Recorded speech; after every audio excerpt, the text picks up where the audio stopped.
All right, so we know what's happening at the national level with the president set to choose his cabinet and, begin officially his final term in office. But even while that is happening at the national level, already at the counties, work has begun. Governors are already in office, so are members of county assembly. And this would be a good opportunity to talk about devolution. This is the second term of devolution in the country.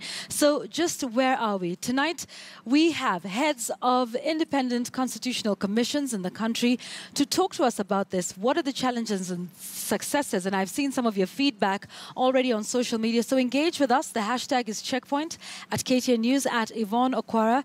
To discuss this with me, on my extreme right is Dr. Jane Kiringai. Thank you. She's the chair of the Commission for Revenue Allocation.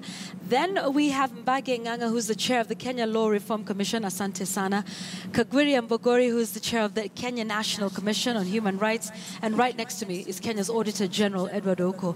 Ladies and gentlemen, thank you very much for joining us on Checkpoint tonight. Kagwiri, I think I'd like to start with you. Your assessment of devolution at this point. We're going into the second round or second phase, if you like.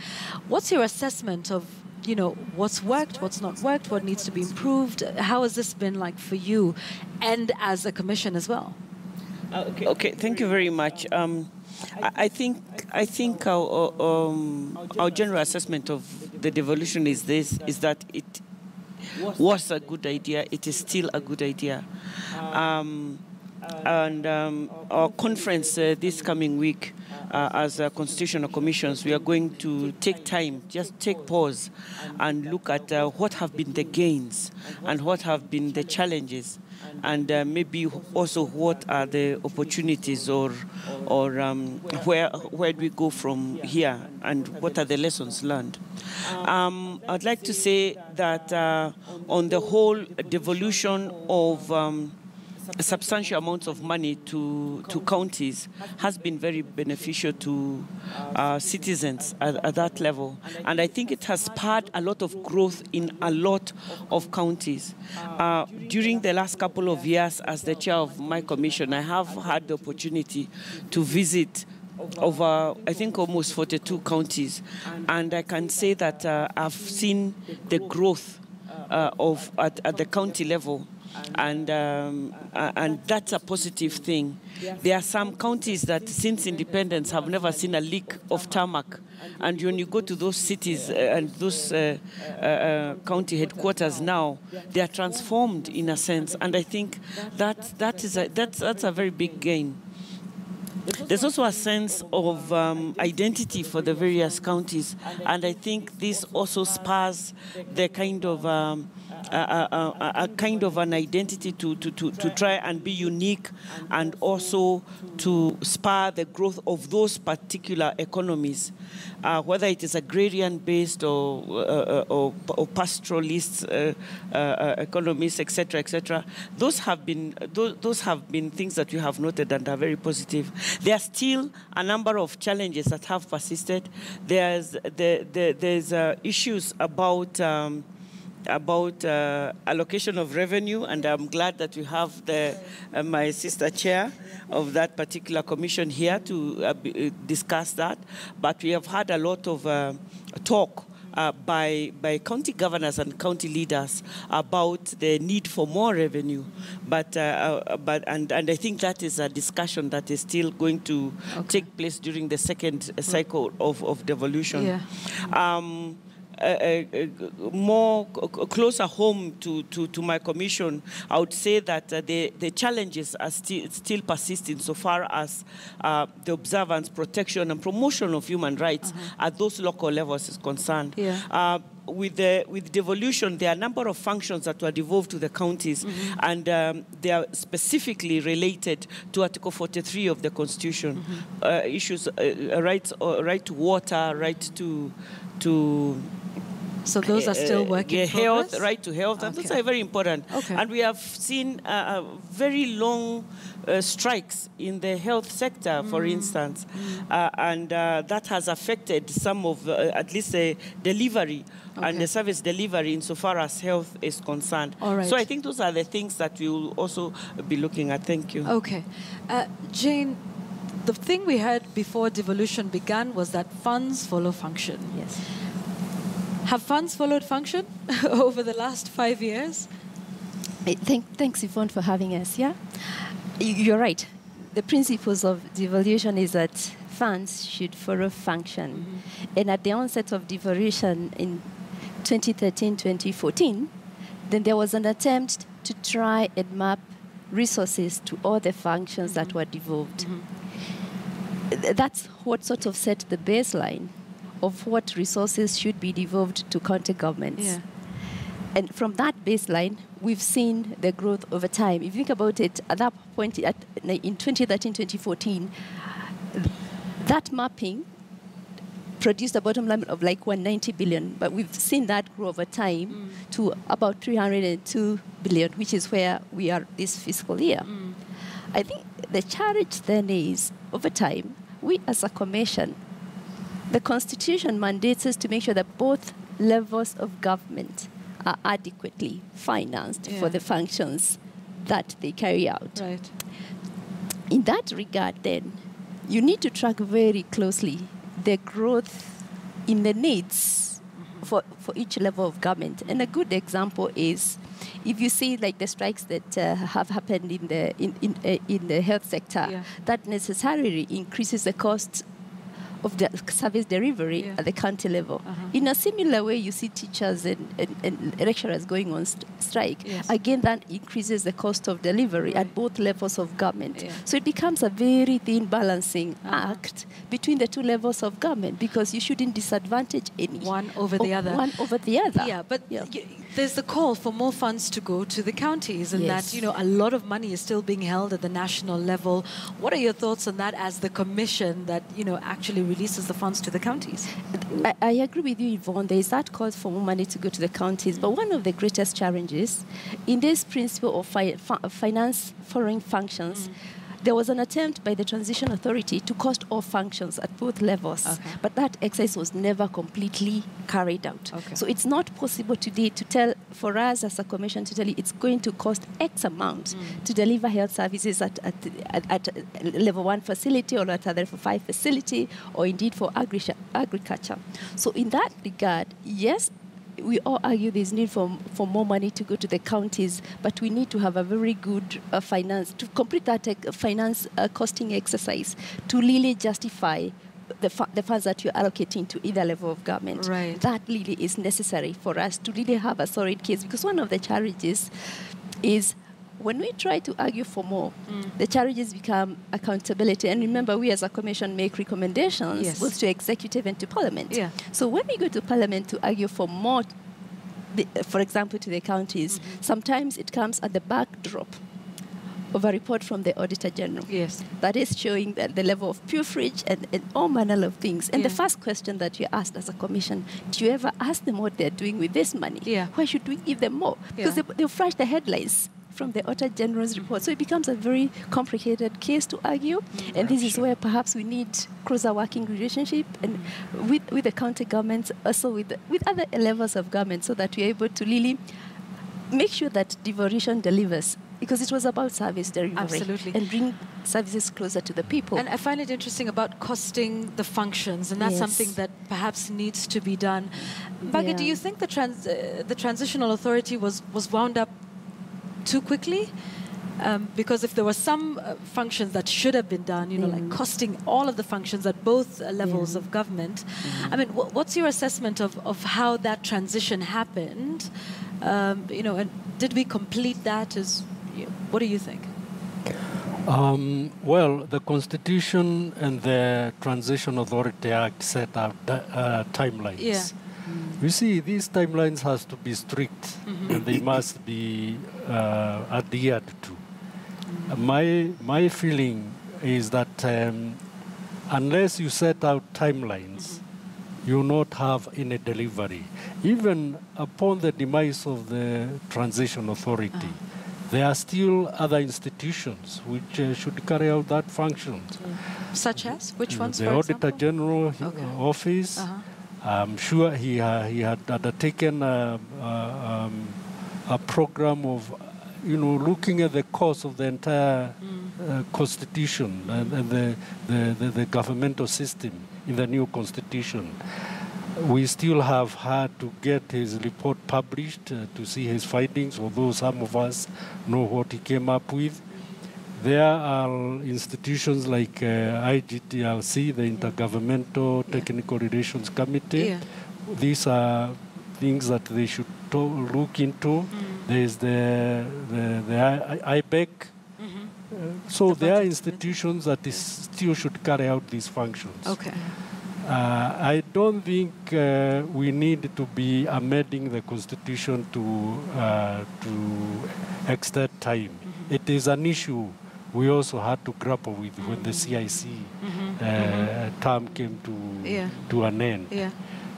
You know, I still think there are institutions capable of carrying out that function. Well, we're still with you, especially, you know, on matters of legislation. Do you think, you know, the legislative body that is in charge of oversighting what happens at the county has played its role as it should? What more can the Senate do to just look out for the counties at the national level and also hold them to account for usage of funds? Do you think they have been effective in that role as a legislative body? I think there has been a lot of politics on the issue of oversight because, you know, the last time we had the governors wanting to call the senators wanting to run for governor's office. Yes. So one wondered whether all the you know the accusations they were making against the governors were in the discharge of their mandate. All it was just politicking to make sure that when it comes for them to run, then they're in a position to show why these people didn't deliver and why they should be replaced. But I think you need a lot more work on oversight by the Senate. So how do we do that? Because there'll always be politics. The senators who are there this term will most likely want to run in 2022, whilst we can, it's their right, whether you can't bar them from wanting to run for that office or indeed any other. So, you know, what is that balance? How do we get, you know, the Senate to be much stronger in its oversighting role? I think the legal framework is enough. And all the Senate needs is really to exert itself. And it's not only the Senate. There are institutions like the Ethics and Anti-Corruption Commission, which is charged with investigating issues of integrity. There's the county assemblies as well. Yes, and the county assemblies. I think when they started, they were very aggressive on holding the governors to account. And we had cases where a number of them actually brought impeachment proceedings against the governors. But somehow the governors became more resourceful on how to deal with the MCAs. So we wait to see the second generation of the county assemblies, how they will call. And hopefully they will be more resourceful as well in their oversight role. Thanks for that, Mbage. Edward, so we have seen your reports year after year. We've covered them here as well, you know, on KTN. But one of the things that stood out for me was in terms of just audit within the counties. Did they have the capacity? Do they now have the capacity for audit? Many of them, for example, didn't have their own audit committees within the county governments. But just talk to us about what you have seen in the years of reports that you have brought out about what is happening at the counties with respect to accountability of the funds that they receive from, you know, that CRA disburses out from the national kitty. Thank you, Yvonne. I think that's a concern of many Kenyans. The question you are asking is what any Kenyan would be expected to ask. And in a way, that's basically asking, questioning about this devolution of ours, in the way we devolve the system. Is it working? And what challenges, and which we are discussing now. But I'm going to answer that. But let me also just sideline you a bit of an assignment which I had the honor and the privilege of chairing eminent Kenyans.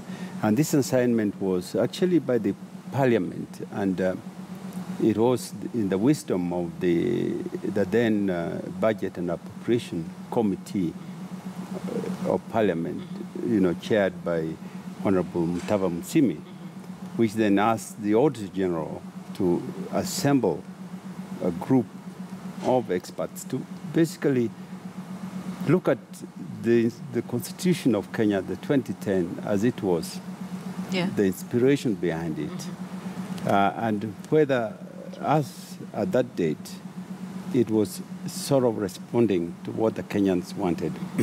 And to cut the long story short, the overwhelming, this report is available, and it has been distributed. It was then presented to the Parliament through the Budget and Appropriation Committee, was that the devolution, as it was intended, was something which overwhelmingly the Kenyans said that's the way to go. Right. And therefore we are in a situation whereby we must support the devolution because it is what the Kenyans have wanted, and I believe that we are not going to go back in terms of the now the train has left the station. The train has left the station. Okay. Now, therefore, then comes the questions which you are asking about, all these issues of auditing, accountability, and all that.